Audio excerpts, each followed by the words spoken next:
Good afternoon, or good evening, everyone. Thank you for joining us for another episode of Ghost Education 101. Actually, for those of you who didn't see our Facebook post we made yesterday, we are now live streaming to YouTube. So if you want to watch us directly on YouTube, feel free to do that. And if that's where you're watching the live presentation tonight, make sure you let us know so that way we know where everyone's watching from. And tonight is going to be an amazing presentation. As always, love having the Haunted Librarian join us whenever she's available. And trust me, we have her coming back many more times later this year. I've been talking to her about getting her book later on. So real quick before we get started, for the people who don't know who you are, could you just kind of explain a little bit of who you are and what you do? So my name is Lisa Schnurr, and I blog as the Haunted Librarian, and I've been blogging for 10 years. This will actually, I think I'm going in my 11th year. You can find me at www.thehauntedlibrarian.com. And I kind of do news in the paranormal community. So like I did a news article yesterday about a company closing, some para-scammers and things. But honestly, what it is it's paranormal things that interest me that I want to delve deeper than what other articles do. And so I blog about them, and there's no rhyme or reason. In fact, in one of my blogs, I say that that's just how my mind works.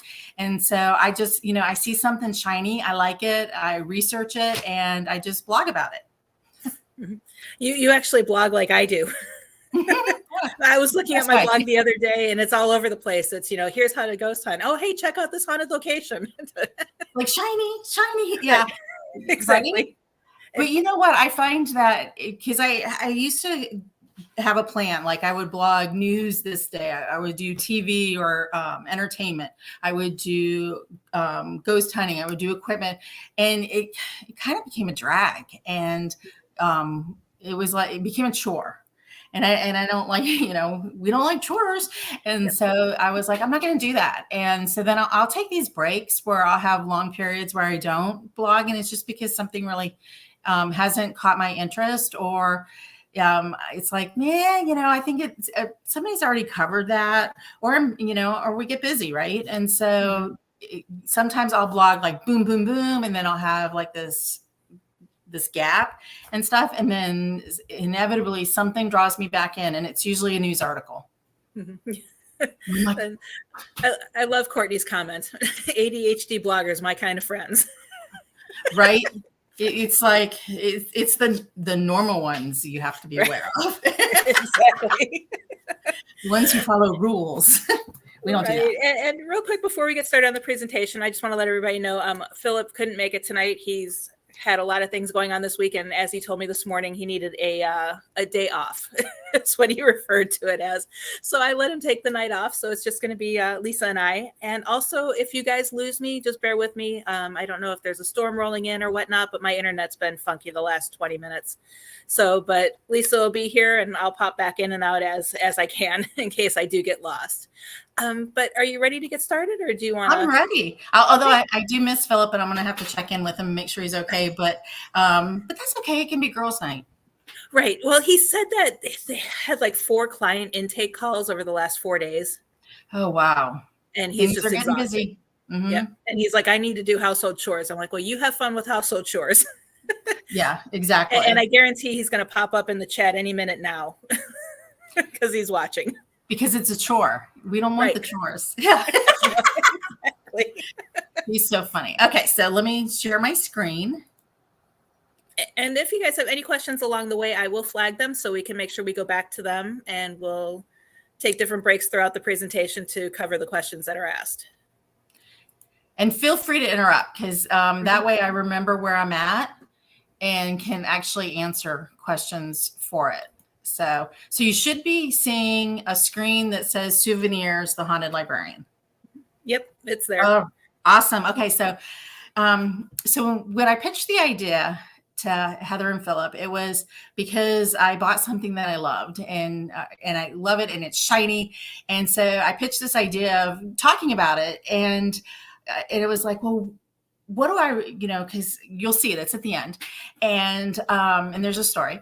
And I was like, okay, well, what do I want to add to it that would be of value for your time, but also interesting? And I have been doing some blogging on memorabilia and so forth. And so I'm like, souvenirs. So we're going to talk about souvenirs, and not what you have in mind right now. It's not the t-shirt, but it's where some of it started.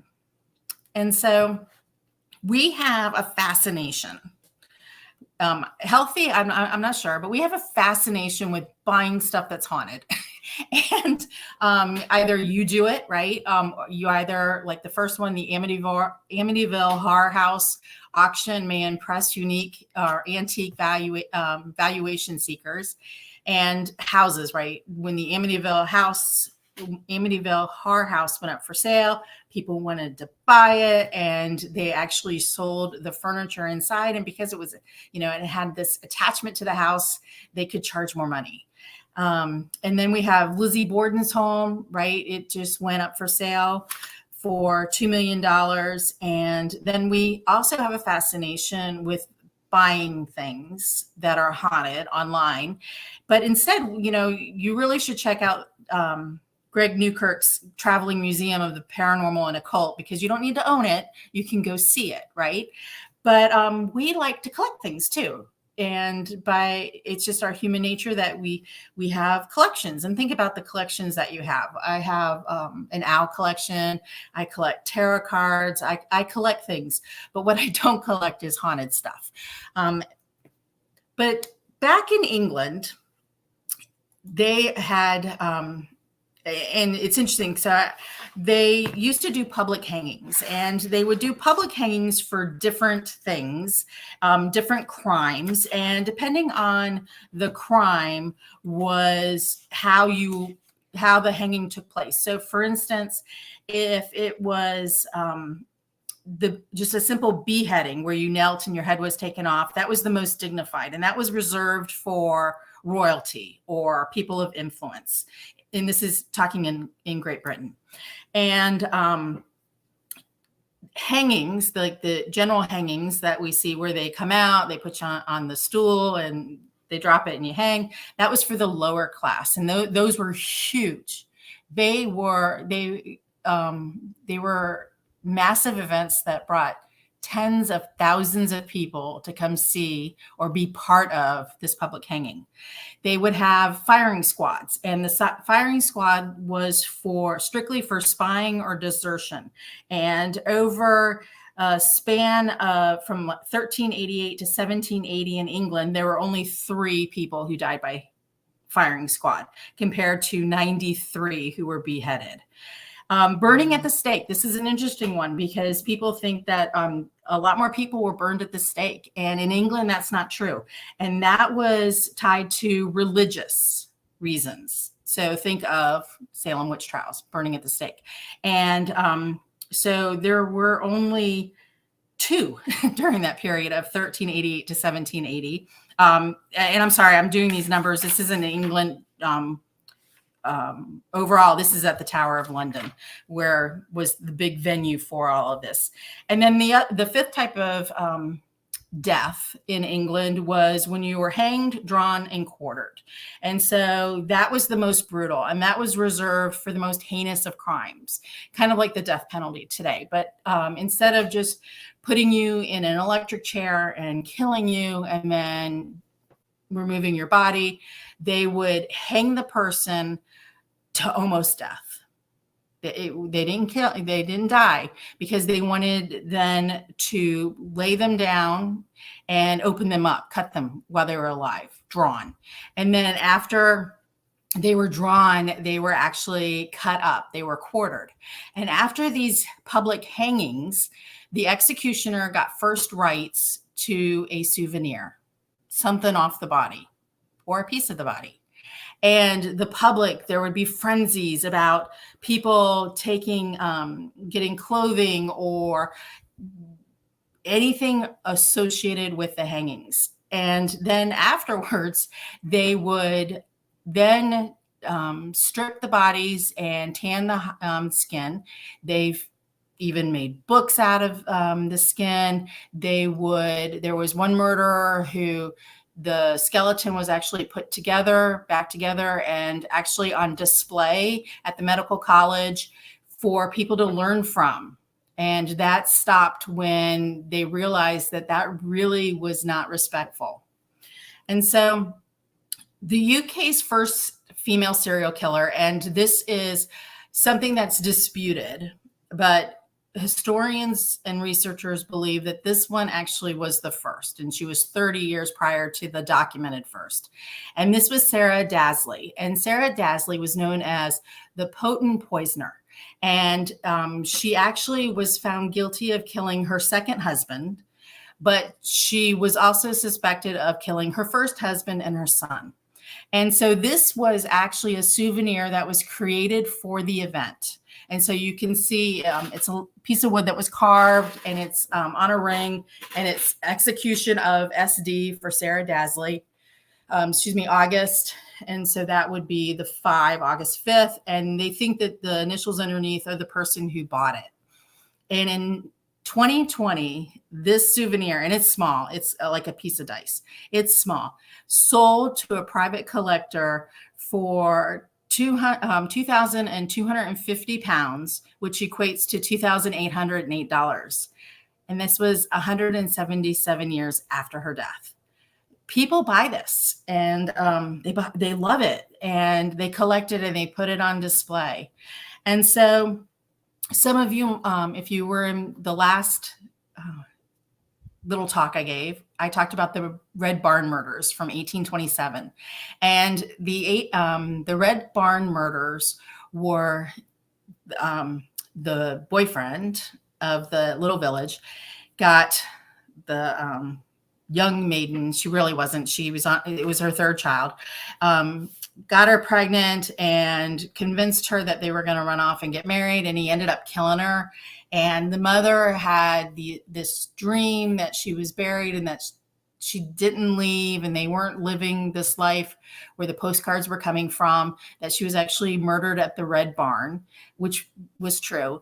And so the next year in 1828, Stratfordshire Ceramics made the collectibles, the Red Barn murders, and 3 pieces. And so we have the couple off to the left. We have the Red Barn looking all nice and innocent. And then we have the third figure. That's him, actually, how he looked and at the trial. And these were collectibles that people bought, and tchotchkes, right? And they would put it on their buffet. They would have it in their parlor, and people would come in and they would admire these macabre scenes of ceramics. And so this 3-piece set sold for 11,760 pounds, which equates to $14,679 US. And this sold recently. So this is a recent sale. And there was slight damage on it. It's like chipped. You can see the barn lower left. There's a little chipping and stuff. So not like perfect. I don't even know what they call them in the cards, but not perfect condition. But people still are buying this stuff. And so you have to think about, do you want something associated with something like this, or do you want something that actually physically was involved with this? And so there are some ethics and some safety considerations you should think about. And I warn you, right? Please think about it. And so these are 2 articles that are online. The first one is Inside the Haunted Doll Markets of eBay and Etsy, because this right now is started during COVID, during the lockdowns, people selling haunted, and there's air quotes. I'm putting air quotes around haunted because you can't verify whether it's haunted or not, and read the reviews, and you can see that the buyers didn't fully understand that because they're like, it's not doing anything, and the response is, oh, give it time, it takes time. And then the New York Times had this article, the weird world of haunted eBay, purchase with caution. And so sellers are putting these disclaimers on there, buyer beware, or buy at your own risk. And these are 2 really good articles that I think you should look up. You can just Google them and find them and pull them up, and talking about what are the ethics of this.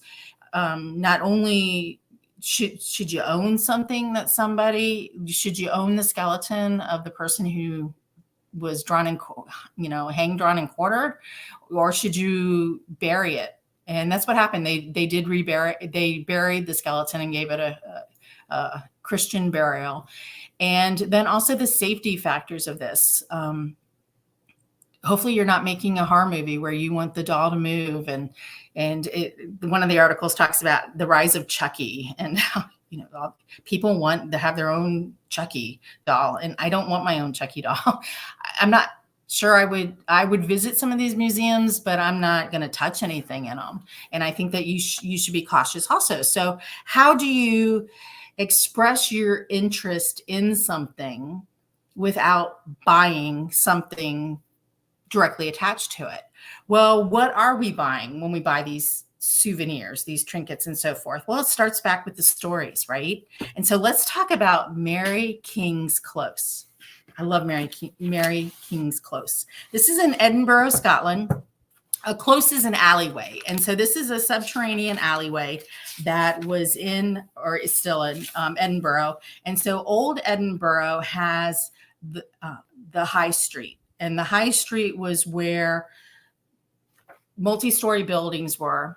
Shops were on the first level and people lived above it. And in a suburban environment, the wealthier you were, the higher up you lived, because this is before we had public restrooms. And so there was a lot of smells in the deep bowels of Edinburgh.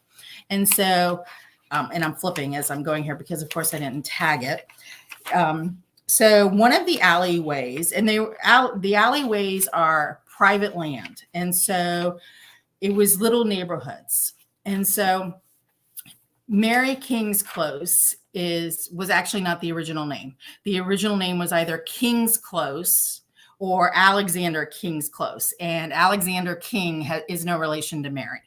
And so we're going back to the 1600s. And so Mary King, her husband died in 1629, leaving her with 4 kids. And she was actually a seamstress, a tailoress. And so she moved into King's Close in alleyway. She rented a house and that had a cellar so that there was plenty of room for her and her family.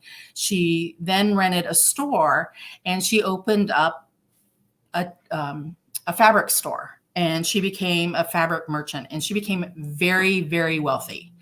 And after she died in 1644, they renamed it for her. And so it's Mary King's Close. And she died 4 months before the plague outbreak. And so some of you might be familiar with the Black Death, the plague. And the plague hit Edinburgh really hard. And the reason for that is because you have these close-knit communities. There isn't a lot of sanitation, and they're living together amongst this. And so during the time, people who lived in the alleyways could either, there were a few options. They could catch the plague, and if they caught it, then they most likely died. Or families would send healthy people away and move them out of the alleyways. And so they were incredibly overcrowded. And so Edinburgh, oh, shame on Edinburgh. Edinburgh was concerned because they were losing a lot of people. People were dying.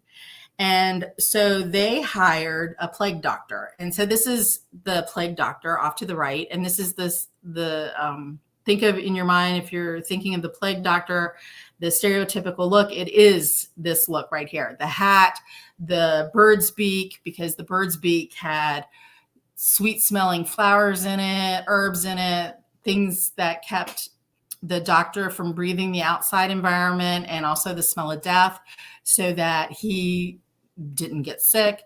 And then he had a long leather coat and he wore leather boots. And so the first plague doctor that they hired, they worked it out. The contract was they would pay a certain amount of money per month, which total amount of money per year. And the amount of money was like insane. It was a lot of money. And so the first plague doctor was hired in January and he was dead by June. He didn't last 6 months. And so the second guy, Dr. George Ray, he was promised, his contract with Edinburgh was that he would earn $1,200 pounds, $1,200 pounds, or a year, or 100 pounds a month. And so he was, doing the math. And so he actually came and started wearing this outfit that you see. And at the time, they didn't realize that the cause for the plague. And so he wore it because he didn't want to smell death, and he didn't want to get liquids all over him, because it was actually a very gross thing that he did. Because when he would go into these alleyways, the close, the patient would have these huge pustules on them, and so he would lance them, which means he would break them open, and it would be really gross, and he didn't want to get it on him. And so this is why he wore this, not realizing that he came up with kind of like an antidote, in that the fleas that carried it couldn't get through or bite him because of the leather jacket. The rats that carried it couldn't bite him because of the leather boots. And he could, he wasn't sick from the smell. And so he survived. He outlived the plague. And so the plague peaked 1645, and he comes at the end of the plague, and he's like, Edinburgh, I saved your city, give me money. And they're like, no, we're not going to pay you. And they refused to pay him. And he spent the last 10 years fighting, and he sued them, and he never got paid for what he did in the alleyways, the close. And so this is actually, Mary King's Close is a tourist attraction now, because it's historically preserved, and it's a reminder of this terrible event that happened after or during the plague. There's some rumors that 300 residents were bricked up inside the close, that they bricked them up and said, you're on your own, and they left them to die. And that's actually not true. What happened was, when somebody caught the plague, they would put a white flag, a white piece of fabric outside their window, their doorway, to alert the doctor, Dr. Ray, that somebody in the household had the plague and to come visit. And the other members, family members, left. And so they didn't actually get walled up, but the city of Edinburgh actually relocated the healthy people and built another town, another neighborhood for them. And so don't believe that internet rumor. They weren't walled up, but people did die, and families died, and it was devastating. And so in 1750, the close was actually overcrowded, dilapidated, and falling apart. And so Edinburgh actually wanted to get rid of it and move people out of it and relocate them. So in 1753, they decided to build the Royal Exchange, which would make the shops, instead of being suburban underground, they would bring them up above ground. And so they demolished part of Mary King's Close, and they sealed off the other end. And there was actually somebody who lived there, a family business. They sharpened saws, and it was the Chesney family. And Andrew Chesney actually lived in the close until 1902, when his business was closed and he was relocated. And he was the last resident to live there. And it stayed kind of sealed and off limits until 2003, when it became a tourist attraction. And so inside of it, they have it set up so that you can see Edinburgh during this time period of the 1600s, when there was the Black Death and everything. And so this is one of the living exhibit. Well, not living, he's not alive, but they do have characters who are in dress. And so this is supposed to be Dr. George Ray. And it is, the stories are that he haunts the close. But honestly, if he didn't get paid, if I didn't get paid, I might haunt the close also. So he is one of the ghosts that actually haunt or are seen, to be seen. The other one is tragic, and this is Annie. And I have Annie in quotation marks because historians and researchers cannot confirm whether she existed or not.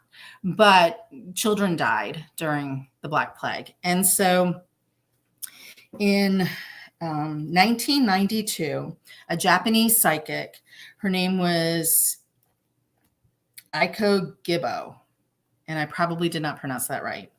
She, big psychic in Japan, and she was touring Mary King's Close, and she believed that she was communicating with a girl's spirit, and the girl's name was Annie. And so part of her experience was that she saw this little girl crying in a corner. She believed for her that she was a plague victim. And so they asked, well, how can we appease Annie?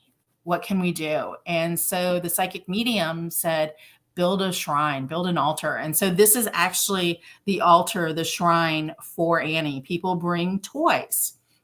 Instead of taking something from Mary King's Close, they actually contribute to it and have built this shrine up to her. And so Annie is also another ghost that's supposedly haunting the Close. We have some other ghosts who are involved there.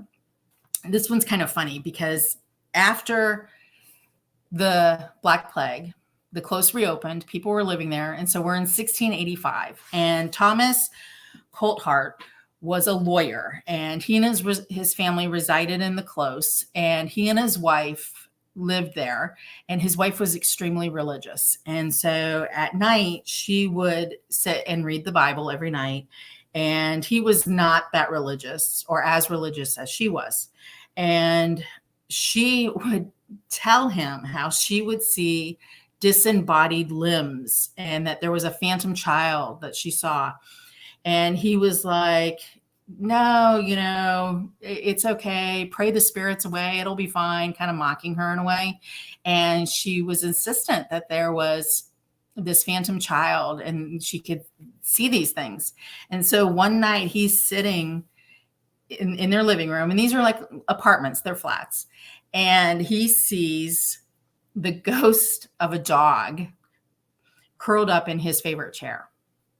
And he was like, whoa, right? And then he saw the ghost dog chasing a ghost cat.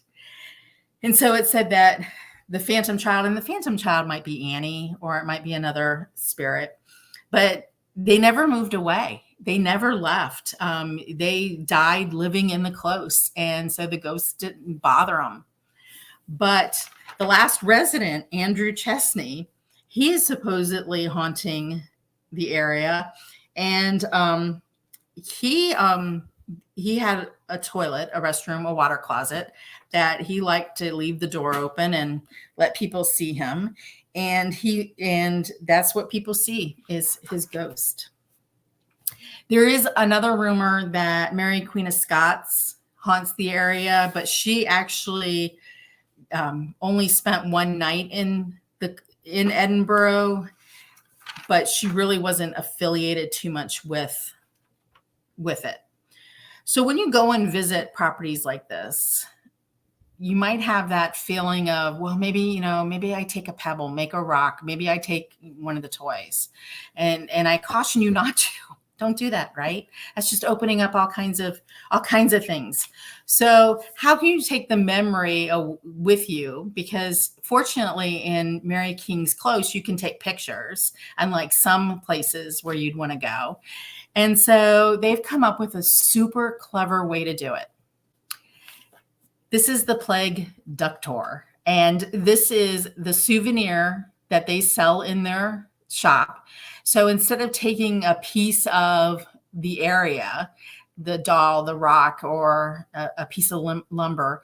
Instead, buy your plague duck door and take your memory away. And I just think that's adorable. And they ship internationally, and I'm probably going to order one if I don't get to Scotland soon, because this is just, it's just cute, right? And this would be a more ethical way, definitely a safer way of having that memory, that piece of the close with you, instead of taking an actual piece. So now we have York Castle Museum, and we're kind of doing an English or a Great Britain tour because that's just where my mind's been lately. I want to go to Scotland desperately. But so we have York Castle Museum, and York in England is known as the city of 1,000 ghosts. And I really think that they should update that, because I'll be honest with you, 1,000 ghosts doesn't sound like that much. Especially like if any of you have been to Gettysburg, right? Or Tower of London, maybe, although they don't really have 1,000 ghosts there. But, you know, I mean, that's a really low number. And if that they recognize themselves as being the most haunted city in Great Britain. And it's like, I think it would be more than 1,000, but I could be wrong. But this is a beautiful building. Isn't this gorgeous? It's just so pretty. And it was a female prison, which I think is fascinating. There are 3 buildings associated with the York Castle Museum. And it was founded, now the castle itself started as a fort, and William the Conqueror built it in, let's see, when did he build it? In 1068. He built it, and it became, it was falling apart. And so they used pieces of it to build the debtors' prison, which was a 3-story building. And it was built from 1701 to 1705. We had the female prison, which is the exterior that you saw, which was built in 1780 to 1783 for 1,540 pounds.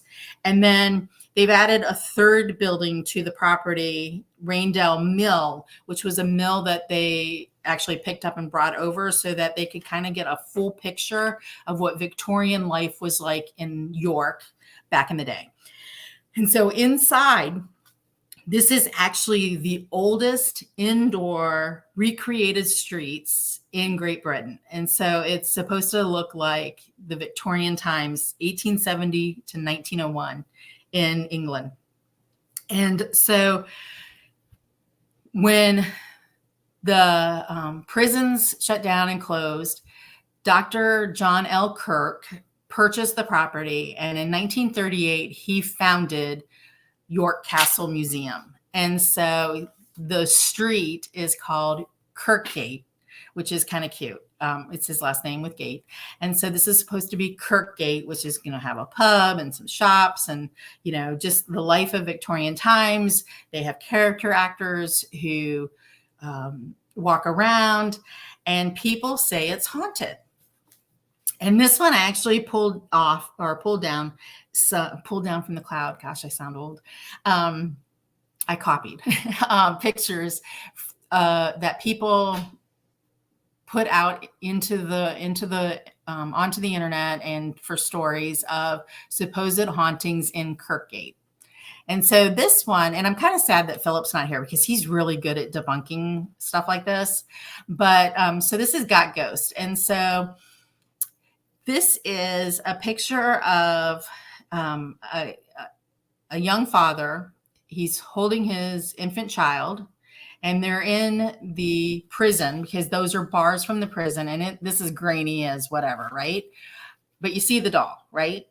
And he's like, yeah, we didn't see this when we took it, but look at this doll.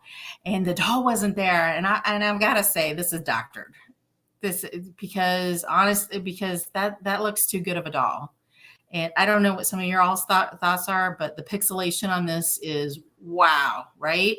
Yeah, without seeing the original and getting it under microscope to see the pixelation, but I've seen a lot of apparition photos, and that's just too defined.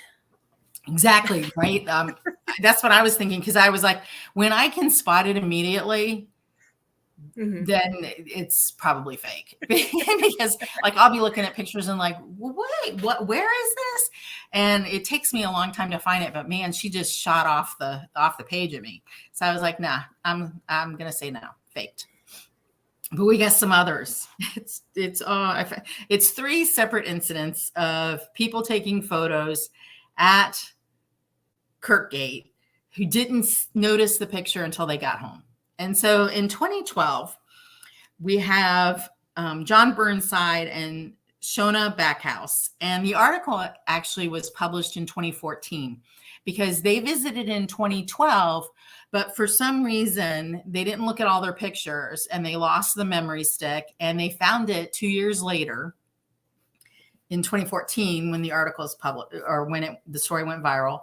And they found it in the pocket of pajamas, PJ pocket. And I'm like, you should have gone with rain slicker. That would have been more believable. But look at this picture. And it's not in the picture right now. So if you're like struggling and going, oh my gosh, I can't see it. You can't see it. Don't worry, because it's not in this one, but I'm going to show you in the next one. Take a moment and look.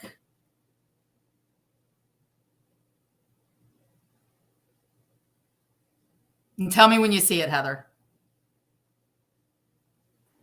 Yeah, I must be blind. Well, you're an American reader who probably starts in the upper left-hand corner and is working your way across left to right, and it's on. Sorry, I tricked you. It's on the bottom. Okay.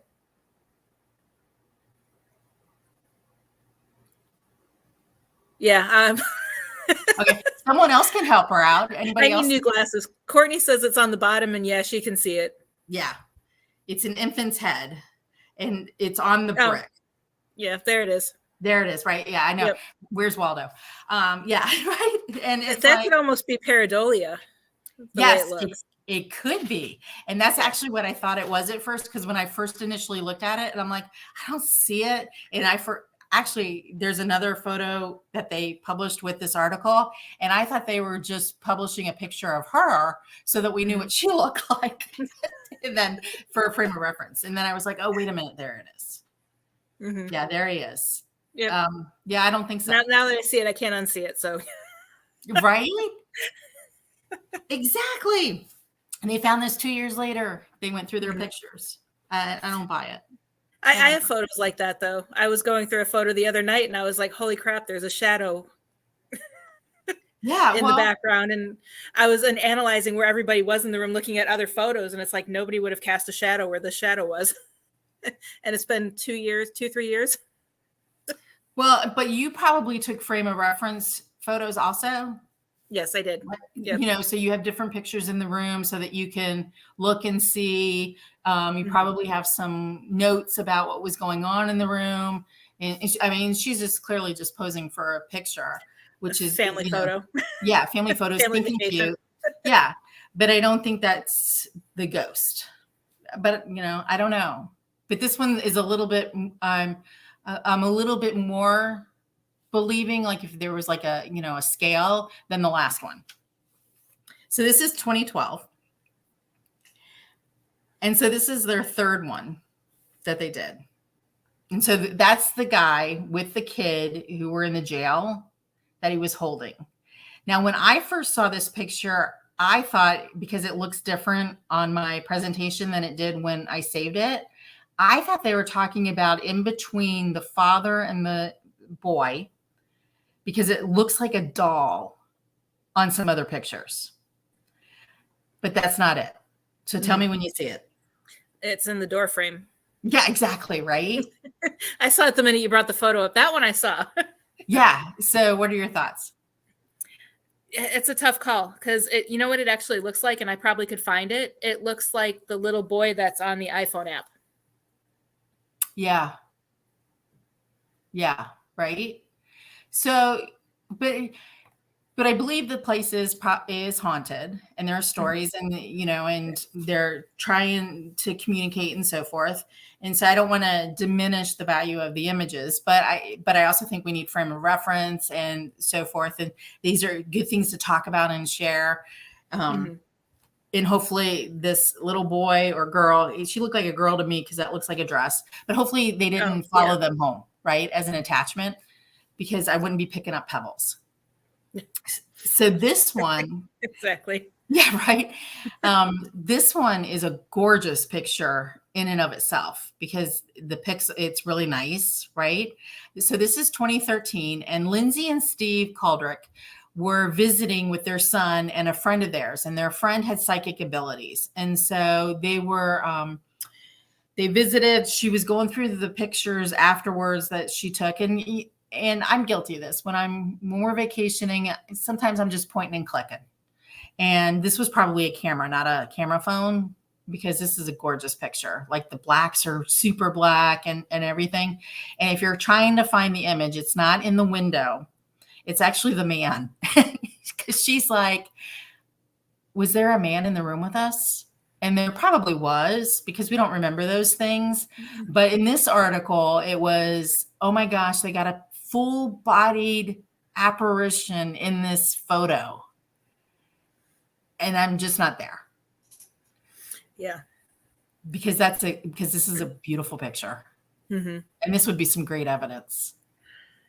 But I want to believe. Yeah, it's sad that the non-paranormal investigators are the ones that capture the great evidence, and we can't. Exactly. Because I mean, we're trying. Yeah, we're the ones sitting there, begging and pleading and not yelling, but for them to communicate with us, show us, and this is what they capture. It's beautiful. Like, yeah, I'd frame that and put it on a wall. Yeah, I would too. Actually, I was like, this is gorgeous, but I don't think it's a ghost. I think it was the couple ahead of them on the tour, but I could be wrong. And so their tour guide for all they knew. Right? Exactly. So this is 2023. This was February. And so Ryan and Nicole, and it's funny because there's no last names given, which is fine. I respect their privacy. And a little caveat, the UK, man, they are in on the paranormal. Watch dramas, or not dramas, but crime shows. Because the paranormal is an option, right? And so they are really into it, and those are my people. I love it, right? And so they took this picture, and it went viral in February. And so tell me when you see it. I want to say it's on the far left-hand side, but it's either that or it's the shadow on the right.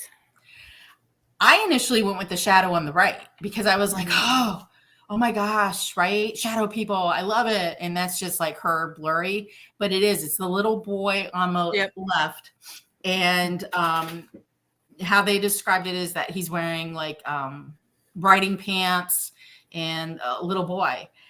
And separately, I would be like dismissing them and being like, no, but taken together collectively and definitely researching what these areas look like and see if they don't have the photograph displays that they do now in the museums and things. I mean, this is like the same kid that we've seen in the other pictures. So this is, if I was in a doctoral program, this would be funding my visit to Scotland, because I would be like, I've got to know. Yeah, and the fact that it's the same child in each photo leads me to believe that I don't want to say it, but it could be doctored. True. Because what are the chances of capturing the same spirit at least 3 times? When the professionals did not, right? Like you said.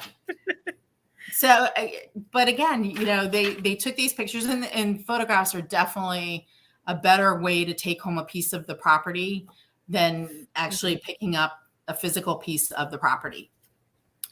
And so down the street are the York ghost merchants.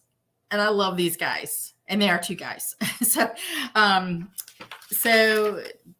they're York ghost merchants. And this is for their website. They are makers and sellers of the original and finest York ghost, where every ghost is unique with a spirit all its own.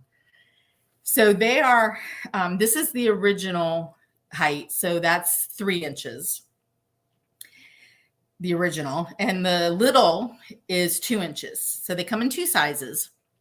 And they have different categories of ghost and different price ranges per the ghost. And they have an old-timey shop on Bramble, which is one of the off streets of in downtown York.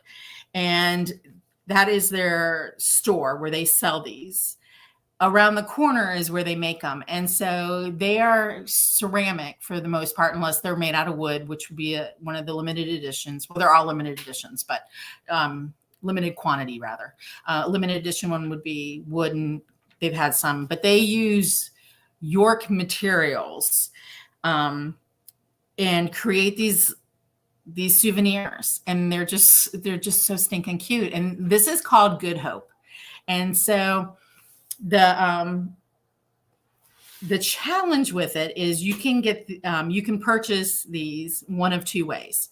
Either one, you go visit them, their shop, and they're open every day, but I think Wednesday, and they have around 600 different ghosts in their shop at any one time, and it's limit 1 per person because they are ridiculously expensive on the secondary market.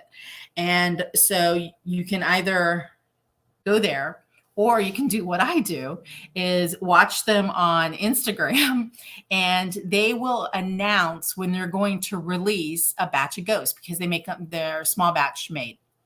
And so Good Hope actually 3 weeks ago is when the announcement was made on Instagram that on Friday, whatever the date was, at 2:00 U.S. Eastern Standard Time, where I'm at in Florida, you could hop online and buy one. And they were making, I think this edition had 6,000, and it sold out in less than 5 minutes.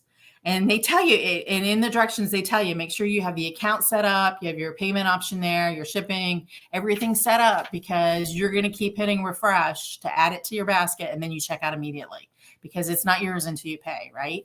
And so Good Hope will be here hopefully next week. He shipped out yesterday. So this is my latest ghost.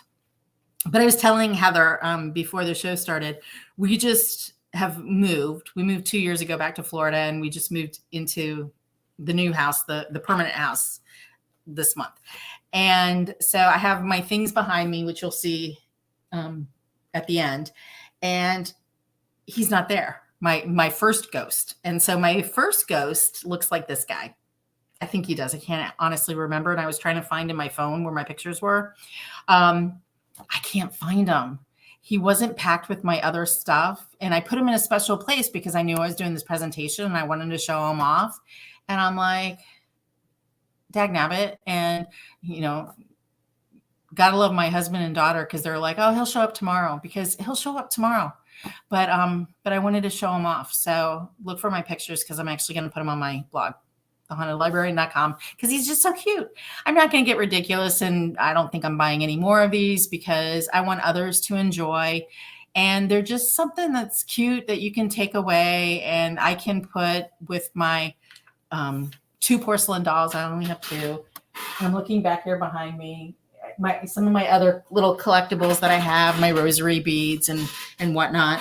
And they're just something cute that I can have where I don't need to take the piece of rock.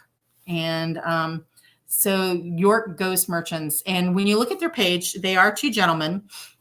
They started the shop, and it's Angus MacArthur and David Bloodworth. And they came up with this fictitious backstory, which I love even more, is that they are carrying on the artisan tradition of the Sorrowful Guide of Master Ghostmakers. And they've created this huge backstory. And their store is gorgeous in terms of being a small little store that you probably would see in Kirkgate. And in the last week of October, they have a ghost week. And so it's a week-long filled with events and everything. And the York Castle Museum actually participates. And so they have this, they work together and celebrate the ghost of York, which is just cute, just cute. So being in the US, I'm like, if you follow me, if you read anything about me or about my blogs and things, one of my fascinations is my ancestry. And I do ancestry, I do my family trees and everything. And I am 43% Scottish, so I'm on a Scottish kick right now with my DNA. But my grandparents on both sides of my family, some of them came over from Germany. And so I have a really informational article on barn hexes. And the barn hexes and the barn stars are in Pennsylvania Dutch country. And I talked about this last time in terms of there's the two types of Pennsylvania Dutch. One would be the Mennonites and the Amish. They're not in any of this. And then there's the fancy Dutch, they're predominantly Lutheran or German Reformed. And so Eric Claypool is an American folk artist, and he was known for painting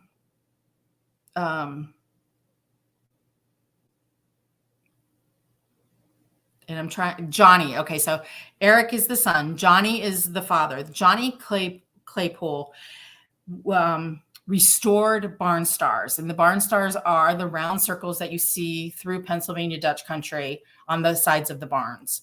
And he was self-taught. Both of them are self-taught, so they would be what is that? I can't even remember, the name just escaped me and I didn't have it written down, but American folk artist, self-taught. That will come to me. But anyhow, I'm fascinated with them. And so Eric Claypool, when you go to the website, you can actually purchase barn stars, and he makes them and he paints them in different sizes. And so we're now going to see the unboxing of mine, and I'm so excited. I've cut I'm going to stop sharing. I've cut the box. So I should be back on. Yep, you are. And it's Claypool hex signs. And the reason, so hex signs are not, it's not witchcraft, like it's not black magic. It's more white magic. It was it's what farmers used for caring for their animals. And they were very superstitious people. I think most of us are. And so he's located in Pennsylvania, and I just love his sticker. I'm trying to see if you can see it. Wait, is on my camera? Can you see it? I can't see it. There it is. Anyhow, it's cute. But this is even better, the back of it.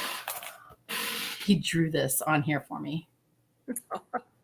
Isn't that awesome? I just love it. And that's not it. This is just the box. But of course, I'm going to save it. I was going to say, yeah, keep the box. Totally. So it came wrapped. Because, we're all proud of, well, we should all be proud of our heritage. I don't want to use, quantify it by saying all, but, we are, and we like to celebrate and we like to show off and everything. And so it's wrapped in plastic.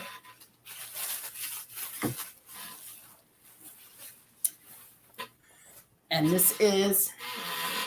Oh, wow. Right there. And this that is beautiful. Isn't it gorgeous? And, it's just like, I just love it. And you could pick out which one you wanted. And so I picked this one out. You can get your names painted on it. And so welcome, Willkommen in German, and Claypool 2023. And yes, this probably is going to be worth something a little bit more than what I paid for it after he dies, but I'm not wishing that. But I love this. I love this. And I've been joking with everybody in that I'm putting this on my porch for my neighbors to see, so they all know. Don't mess with me. But yeah, it's just something, that's if they know what it means. That is right, exactly. And I don't think the ones behind me will know. Um, but it's just, it's something so that I can have something that's not, that doesn't have negative energy. It's something that I can now go up to Pennsylvania and do the Pennsylvania Barn Star tour that the state advertises. And I'm not on a ladder taking off a piece of a barn star and taking it home and opening myself up to all that negativity, which is not what I want to do. But yeah, I'm so bummed I can't find my ghost. And because he would sit like right here with my dolls and my rosaries and my tiles. And it's like, yeah. So yeah, check back. Yeah, Courtney says to hang that over your printer. It'd be like the perfect space for it. You're right. I could. And the colors are so vivid. And it's just fascinating. And because the British, I kind of sound boastful because I am British in my composition kind of thing, but they are so fascinated with the paranormal that they actually had an exhibit over there on the barn stars, and because they're fascinated by them as well. And so I'm constantly reminded what a small world it is and how we're all interconnected and how, all of just where we're at and just, just all of this. And I just love how it is. And so those are my stories today. Don't take anything. Don't burn down the plantation. Don't light the candles. Don't do that. Go to the traveling, Greg's traveling show. Go see that. Go. I don't know if Johnny Zaffis opened up his museum, but I have a blog on that when he was trying to buy the property for it. Go there, see it, appreciate what it is, where it is, but don't bring it into your home. And because you just don't know what you're bringing in. Yep. Yeah, it's tough, but I have one piece that from a haunted location, and it's a brick that was given to me when I went to the Goldfield Hotel because they were renovating it, and I just couldn't say no. When they said, "Here, do you want this?" But they gave it to you. They gave it to me. Yeah. I think that's also a difference too. That wasn't you, back there smuggling it into your luggage, shoving it in my back pocket and sneaking out the front door. And I think that, I think that's a big difference than, having, I don't want to buy old people's furniture from the Amityville house. No, I don't believe the story either. So it's not like I believe that it was possessed and all of this stuff. I have a blog on that also, but, so it's not like I think that I just don't want to take that chance. Right. Yep. I love going to antique malls, but I have trouble bringing some stuff home because of that. If something comes home with me, it's like immediate sage. I had a boss once when we were in Georgia, and she came and go into them, and she would drive through the battlefield in Kennesaw and see the soldiers. And of course I'm like, and you're lucky because I didn't. I mean, we caught evidence, but I didn't see anything. And she was like, yeah, no, I see things attached to the furniture in the stores. And I believe it. But, and it's interesting because I've never, back when you're young and you're starting out, thrifting is how you live, right? Because it's what you can afford. And even now, I have a hard time thrifting.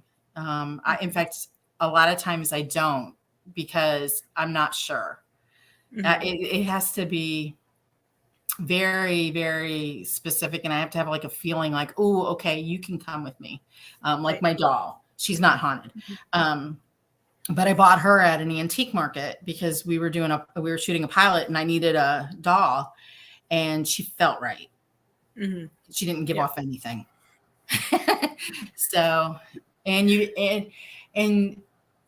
it also falls into the para scammers, which infuriate me, that people, see the opportunity to make some money. And so they're going to put dolls on eBay, and you might get the haunted doll.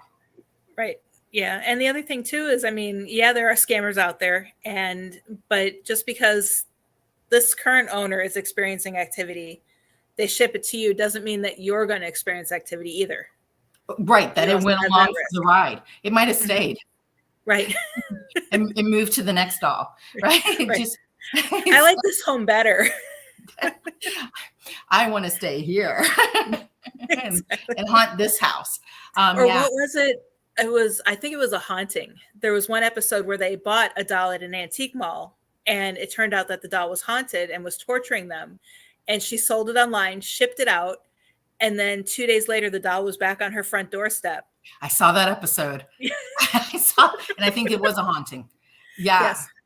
And they couldn't get rid of the doll. No matter what they did, it just kept coming back. I have had stories of people who have had experiences with dolls very similar to that. Mm-hmm. And I was never a doll fan.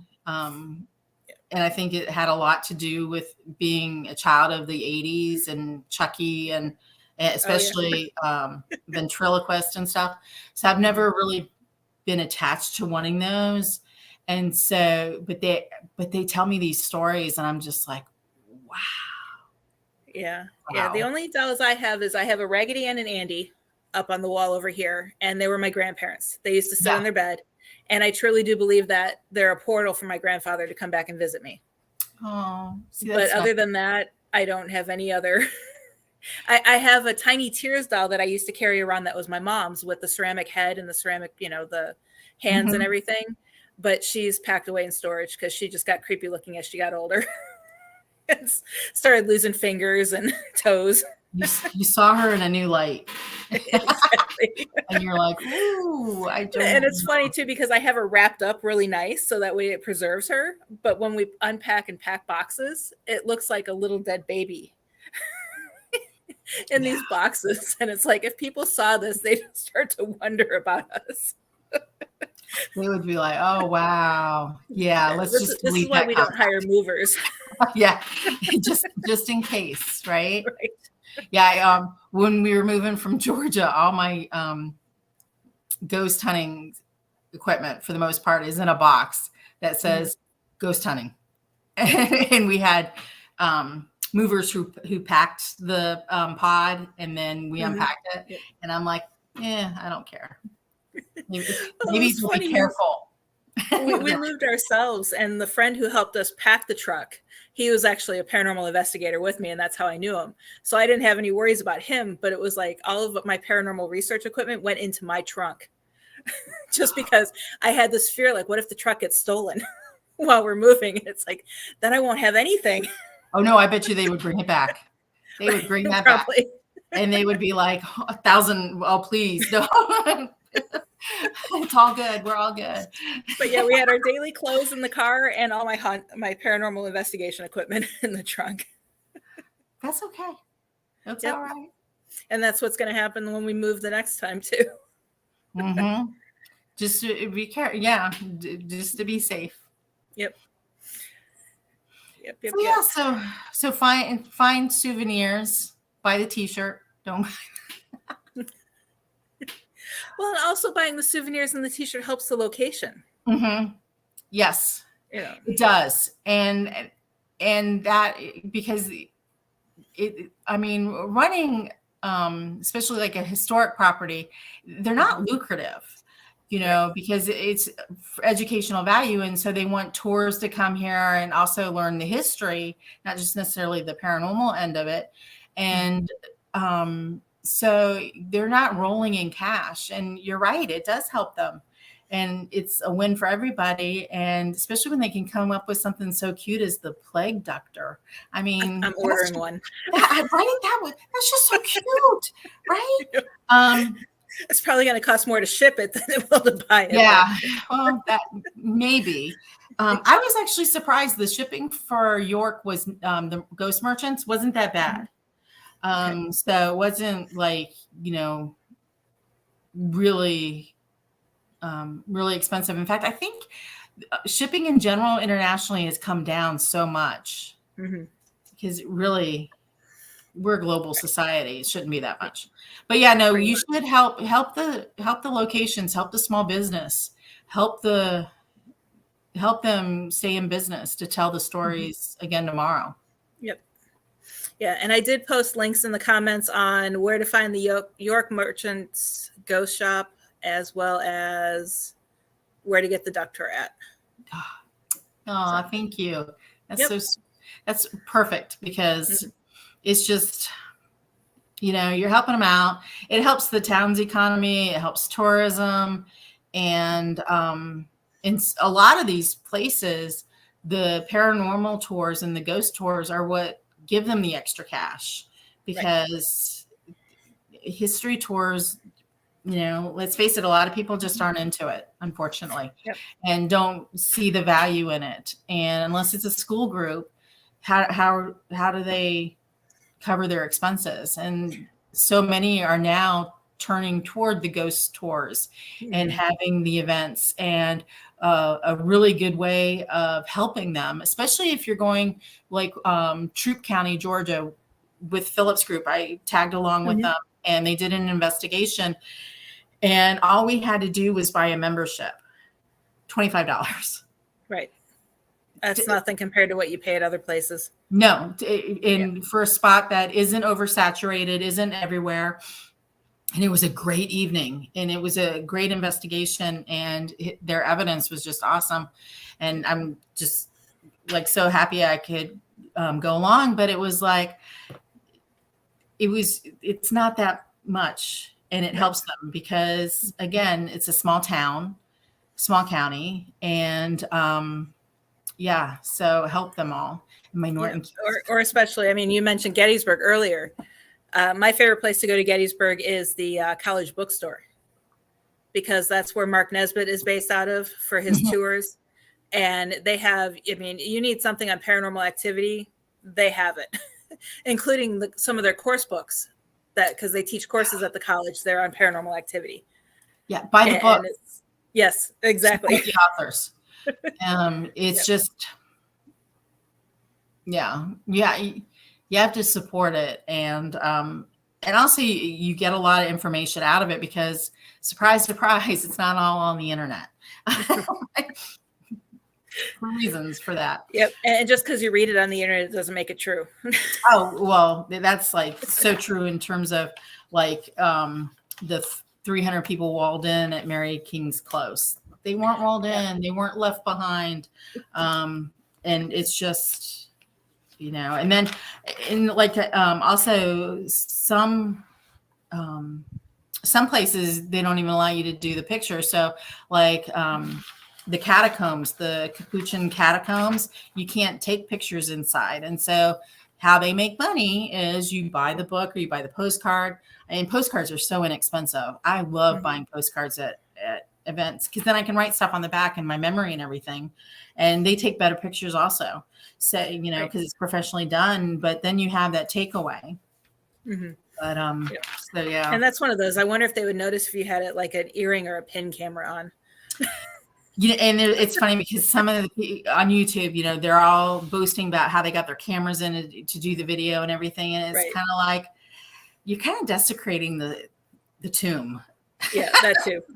So, and you're giving away your tricks, so they're going to make security more stricter. Right. Like these people at Disneyland or Disney World that say, hey, I got away with this. I got a free t-shirt and this is how I did it. It's like, they're not going to let you do that anymore. Yeah. So when they do the full body x-ray, it's because of you, Right. Or the cavity searches before you go in. And it's like, you can't take your purses in because somebody smuggled, and it's just thing after thing after thing. And so I was doing some research on the catacombs, and I'm like, I think I might actually have family who might have been buried there. So because I have one little line is from there, and I'm like, oh, wouldn't that be cool? But I wouldn't be taking pictures of them. I would, be respectful.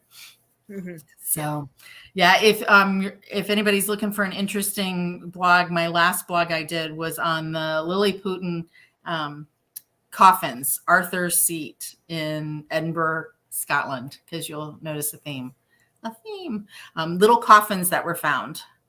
And they are, so there's a blog about them because no one knows who built them or who made them.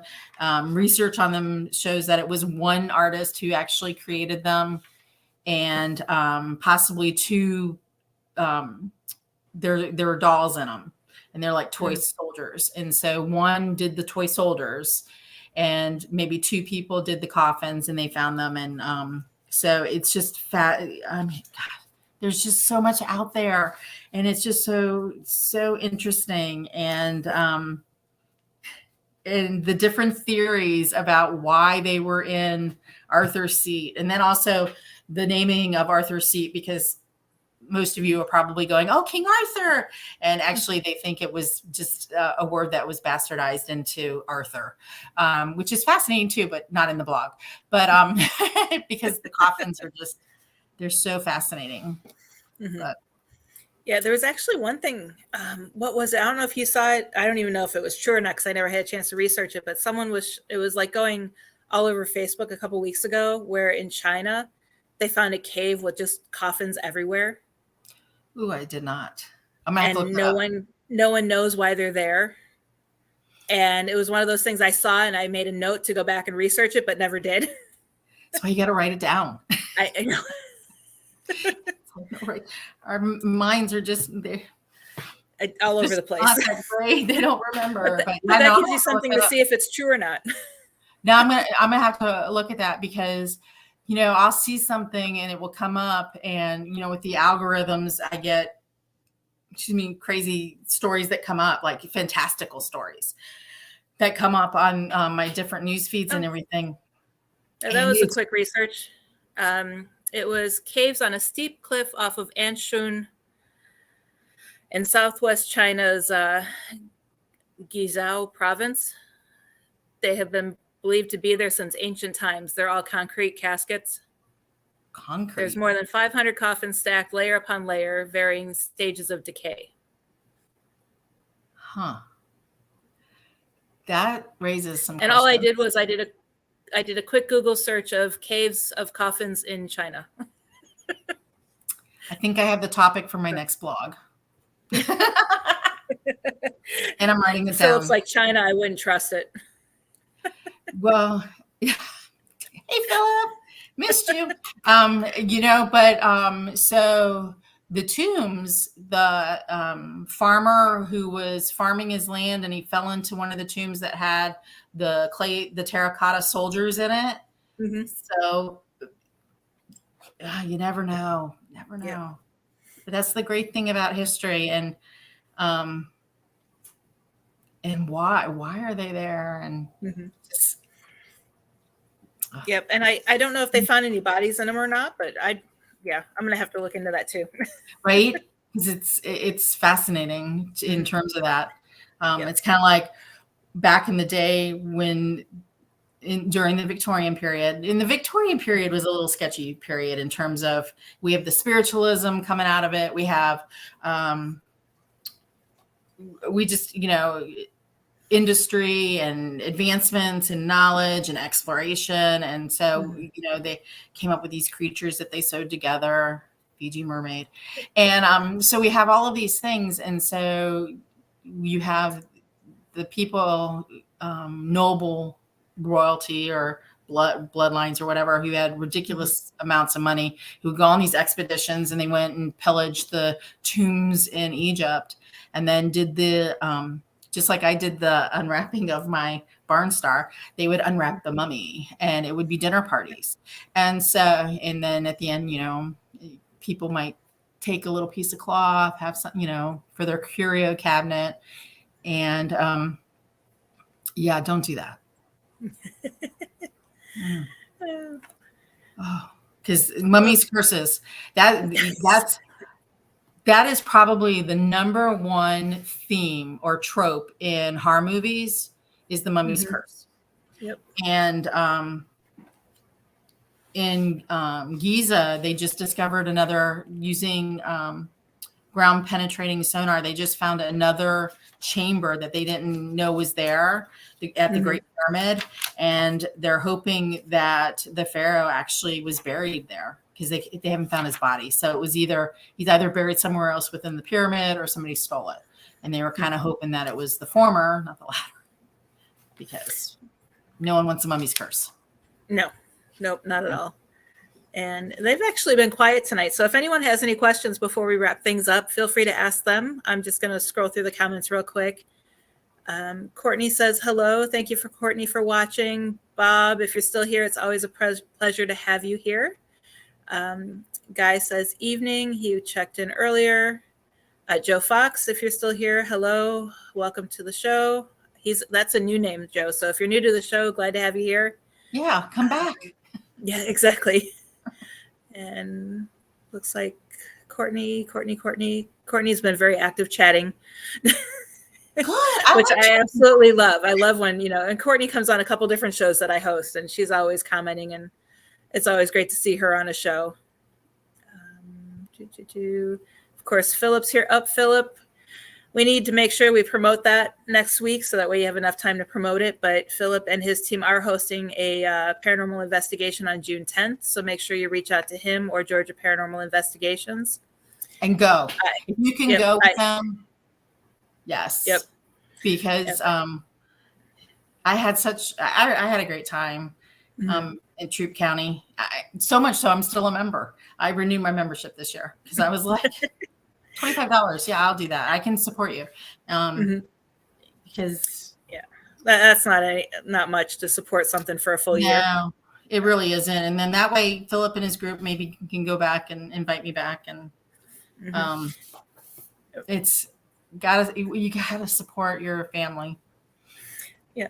And Philip says he'll see us in 2 weeks. He had to have the night off to do chores, but he was watching us, so I don't think he got many chores done. And then Joe Frankie is saying hello. Joe Frankie, I don't know if you guys know, but him and I are going to be starting to host a show Thursday nights on WLTK Radio called Passport to the Paranormal. So you'll be able to join us Thursday nights as well. God, I'm going to be busy. You are going to be busy. That's great. I know. Do something. It's funny. I know. I'm always talking about how I love having a Tuesday morning show because it's done by noon and I have the rest of my day. And then now him and I are hosting a show at 10 at night. So it's like, I can just see me at 6 or 7, just like, okay, what am I going to do with myself? Yeah. How do I stay up? Right. But it's perfect because it gets me to do things during the day. And the longer I stay up, the more I can get done. Otherwise, I'd be in bed watching TV. Yeah. Wasting the night away.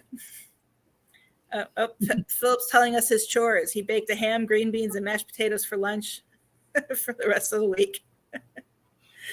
Paranorm Tech, thank you for joining us. Great show from someone who has a PN Dutch in his ancestry. Thank you. Yes. Hey, look at the barn stars. Very cool. Yep. Perfect. Yeah, Pennsylvania Dutch. It's fascinating. Fascinating. Yep. I like Pennsylvania anyway. It's too cold. So much history. Pittsburgh. So I have a relative who actually lived. So Pittsburgh is Fort Pittsburgh, or Fort Pitt was the fort there. And there were less than 300 people who resided in the fort. And one of my ancestors, the line, it would be a direct line, grandfather or grandmother, because I can't go out to the sides because that's just way too much. But anyhow, lived in the fort when it was active. Mm-hmm. That's cool. So, yeah, it is cool. All of y'all have that history. You just have to find it because, and it's just so fascinating. Mm-hmm. Yep. Yeah. My family history is short-lived in the U.S. It goes, I think my mom was first generation and the rest of her family was from Belgium. And then my dad was second or third maybe. And his dates back to Ireland. Ireland, yeah. Yes. So the British equivalent to our newspapers.com, which you can research and stuff, their newspapers, they have a really good database in Great Britain for their newspapers because I've been doing some research and found them. Yeah, that is so fascinating to me because I can take both lines back to Revolutionary, and even before Revolutionary. And those records back then are so good because there weren't that many people living in the towns that they kept records of everything. And Right. so, and you can pull them up and they're online, and it's just fascinating. But European records are good too. And Belgium, depending on, I guess, the damage done during the wars would be, that would be your hindrance. But Europe, gosh, so many minds can go so far back. Yeah, I know my dad, he wants to go, his dream vacation is to go pub by pub on a bicycle through Ireland. And I've turned that into my dream of doing that, ghost hunting at each bar. He wants to try a beer at each bar or at each pub. I want to ghost hunt at each pub. There are a lot of pubs there. That's right. A lot of so beer. while dear old dad is getting drunk, yeah, I'll be in the back room. Are you here? Gosh, yeah. And there's, and what's so great too is if when you go into the pubs, all you have to do is say, so, got a ghost story, and then your night's totally taken up with the stories because they just share it, and they're just so open about it, and so receptive to it, and the sharing and the talking about, which is so different than the South. Well, I remember growing up, we used to do 2-week vacations, and I grew up in Northern Illinois, just south of Lake Geneva. And we would drive all the way to Florida to visit family. And then we would drive up the East Coast, hitting all the Civil War sites and ending for like 4 or 5 days in Gettysburg. And all my other friends are like, oh, we went to the beach and we did this and we did that. And here I am. Oh, I was at a battlefield. And yeah. And that was my happy place on vacation. My family did forts. So it's like, yeah. Well, but I grew up in Florida, so I already had the beach.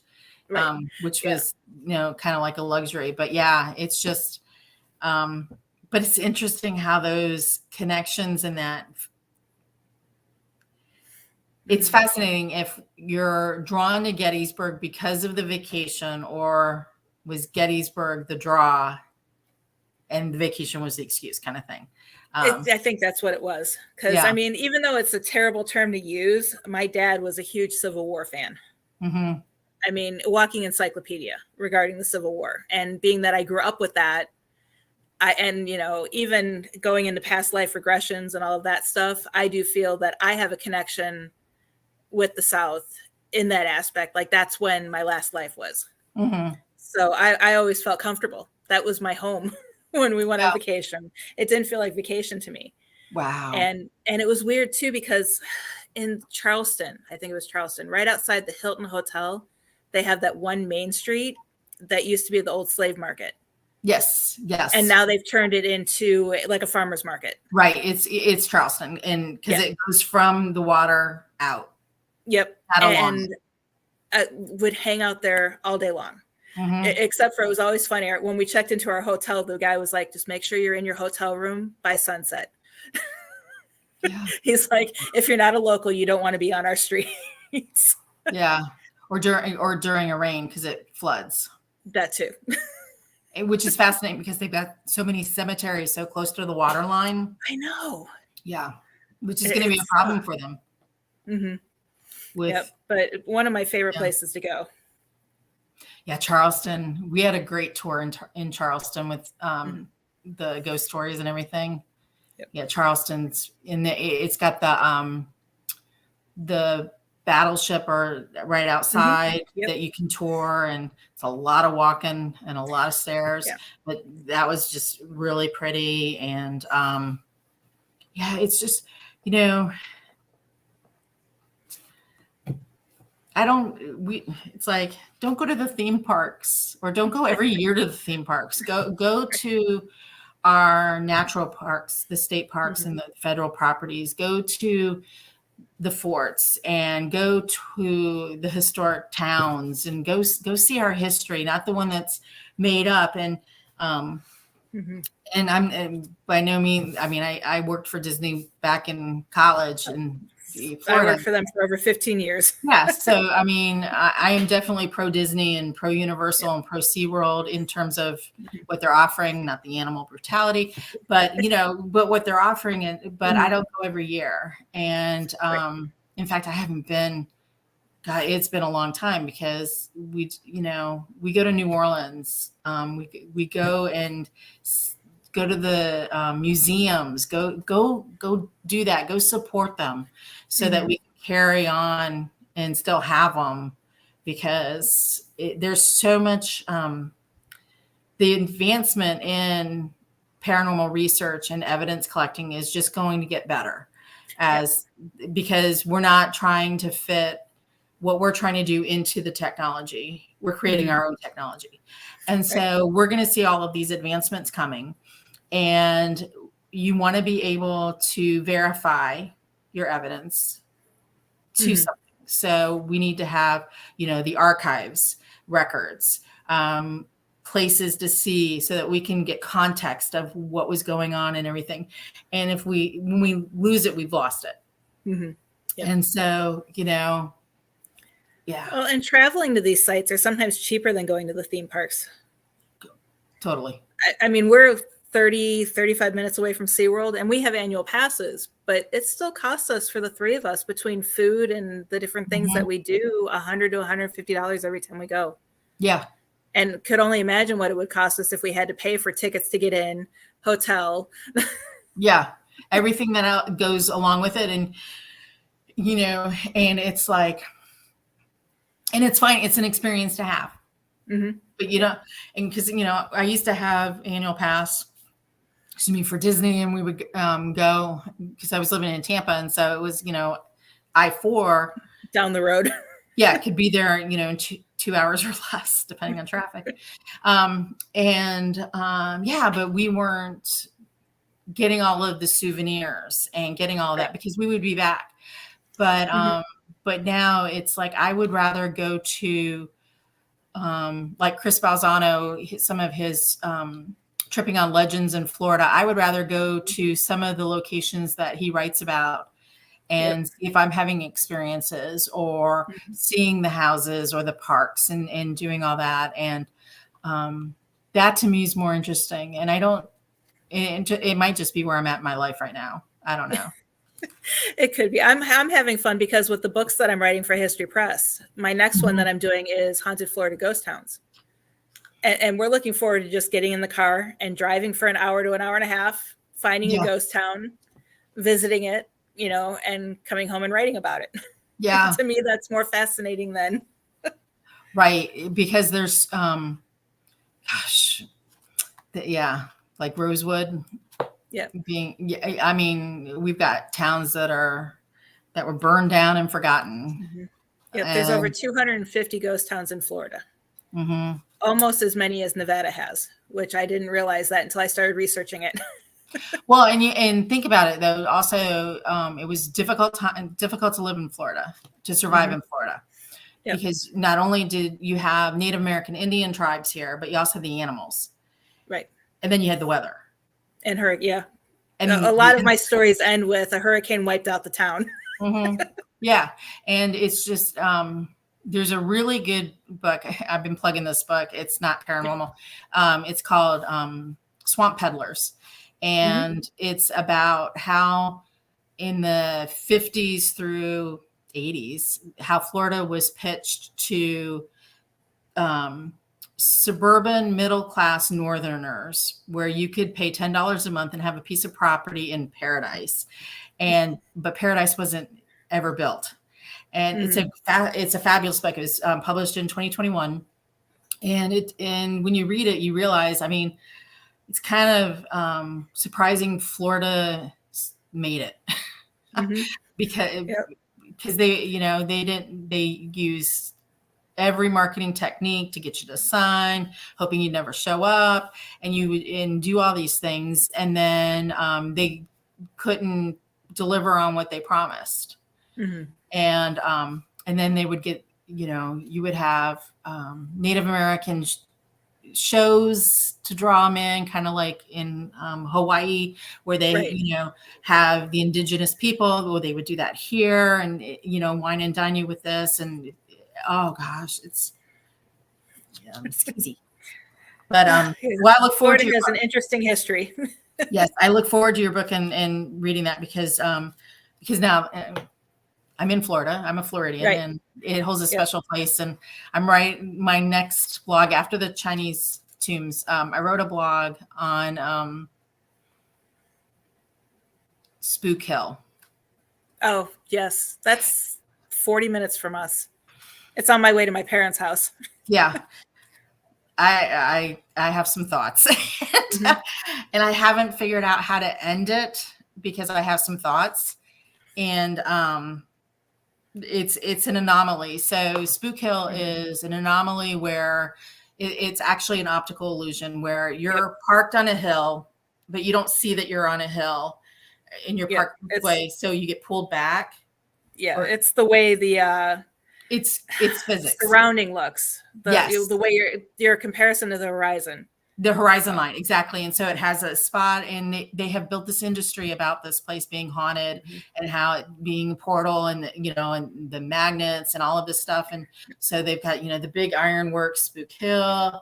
They have the elementary school that was named Spook Hill Elementary. They wrote in the 50s, the school, I think it was 1953. They actually wrote the creator of Casper the Friendly Ghost. To see if Casper could be their mascot, and marketing brilliance, because they said yes, because they were like, oh, yeah. And so Casper the Friendly Ghost is their mascot legally. And they have fully embraced this, and it is now on the Historic Register of Places. So the name can never change. And it's like, you might want to rethink why it was called that. It's a pretty area surrounding it because right next to it is Bach Towers. Yeah, Bach Towers. Oh, that's and that's a beautiful garden which has its own ghost stories. And tragedy, right? And just so I mean, it's possible there's a ghost hanging around at Spook Hill, but I don't think that they're pushing your car. I don't think so either. In fact, I'm trying to find. This is the book I'm working on right now. So these are my most current stories. Oh, you know what? I had it in another thing. I have to put it in here. But yeah, it's fascinating how even with the science, they dug in, and they're like, no, it's paranormal, I tell you. Yeah. And, well, it was on Ghost Adventures, not Spook Hill, but another location similar to it. And they brought out surveyors to prove that you're actually on a hill and you don't realize you're on a hill. And maybe that's what I'll do is I'll bring surveying equipment with when next time I go to my mom's house. And well, you should, because there's this perception that Florida's flat. We're just below sea level. It doesn't mean we're flat. We have hills like Gainesville. I was surprised that we've got hills. We don't have mountains, but we have that never-ending tree line too. Yeah, that you see in the distance that you never reach. Exactly, and it goes with just the Florida is an anomaly, and it's not the South. It's just geographically located there, which is Florida. And we got a lot of weird, but yeah, you should take some surveying equipment, because I think you might find that some of your haunts might be tied to. I think even if you bring a level, it should be able to reveal which way it's tilted. Because you would lay it down and you would see it. Yeah. I'll have to do that next time. If I can't get surveying equipment, I'll at least bring a level with. Yeah, like the little mini one. Yep. That you can get. It's like it's 5 minutes off the road I take to get to my parents' house. You should do that. Yeah. I'll do it and take pictures for you. Please do. And then here, add this I'll to your publish blog. the blog, and you can add the links with the pictures. And it will become, kind of like a communal conversation, which I love. I love it.